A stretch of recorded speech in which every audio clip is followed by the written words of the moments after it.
please. Please state your name and who you represent.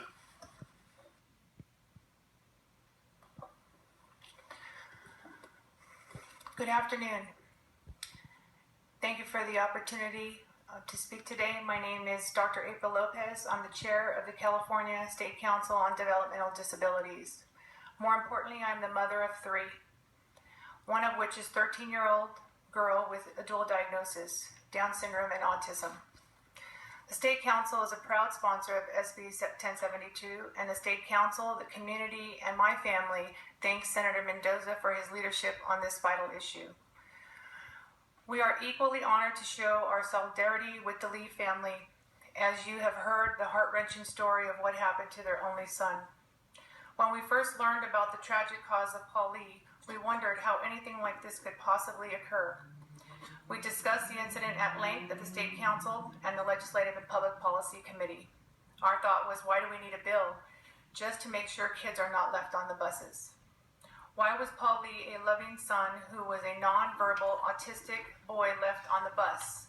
So tragic, unimaginable. However, much to our dismay, when we began to do some research, we soon realized just how widespread this problem was and is. All over America, children with special needs have been inadvertently left on school buses. We have heard stories from Georgia, Florida, Washington, New York, and many other states as well. Some news makes it to the paper and some news doesn't. Unfortunately, it's not shocking anymore. I'm married to a 30-year veteran of the Orange County Sheriff's Department, Tom Dominguez, and in 30 years, he has worked many investigations, homicides, and crimes. And unfortunately, I'm privy to many of these incidents that are near-death experiences. Unfortunately, this is not an isolated case. We at home, we live our lives with these experiences in the 30 years. I haven't been married to him for 30 years, thank goodness. But I've been with Tom for about 20 years, and our Isabella has ridden the bus for about 9 years. And twice a year, the classes change. So I know that every year I'm going to take at least a couple of days. I've said this before. I follow the bus to school and I follow it home. And it's not a joke anymore, but at the same time we have communication at home. Yep, they forgot our daughter at school today. So I follow the bus and I'll get off and I'll say to the bus, I'll call transportation and say, hey, you forgot about my daughter. And they'll apologize to me. And I'll say, no worries, I'm here, I got her, I'm taking her home, and I'll do it again the next day. I do this not only because I know they're going to be forgotten and because the schools get quite busy, and it happens, but you're talking about children that are nonverbal. Our daughter has only become more verbal in the last couple of years, but I can still tell you there are a lot of communication issues there that I don't even know how her day went without having a communication log. There's a new bus driver every morning and every afternoon. So we don't have the same bus driver, and then if there's vacations or any other unexpectedly things that come up, we have someone new.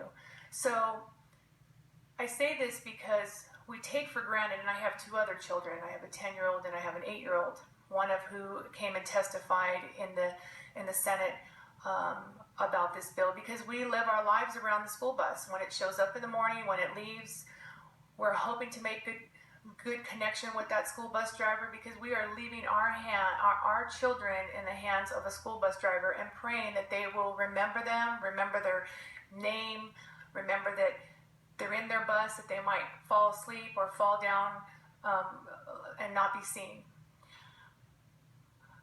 We're aware of lots of cases throughout.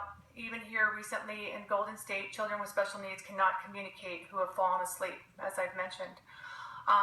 Something that I've heard recently, that some of the charter buses had wanted to be exempt from this bill. I don't really know all the details of it, but I want to remind everyone of something pretty significant, and those who don't know about children with special needs. I'll give you an example. In the area that I live, there are 3, and I live in the Placentia, Yorba Linda area that's North Orange County.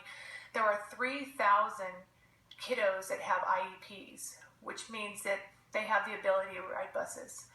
So with that being said, according to the 501, those who are not familiar with that means that all kids with special needs have the right to be fully included in school. That means fully included in field trips, after school activities, any single thing that any kiddo, typical kid has the ability to participate in, whether it's paid for by the school or not. Special needs kids with IEPs have the right to participate. With that being said, that means they're going to be on these buses. So I'll just give you one last example. About 6 months ago, Placentia Linda School District, which many school districts don't have enough buses to transport their kiddos after school for games and field trips, they're chartering 2 charter company buses. And they just, at a school board meeting, allowed, they have to, what you guys do, allow this acceptance of this particular school bus charter company to drive kiddos around. So with that being said, all the kids in California are using and riding school charter bus companies to go on field trips and go to after school activities, games, and whatnot. My daughter's fully included, and she's an athlete. She's not very verbal. She happened to just win the silver in the Special Olympics over this weekend in gymnastics. Not completely verbal, but very athletic and tries her best. I am hoping that school bus is going to be prepared when she is traveling on alone, because a lot of parents don't have the means to follow a school bus and take off from work.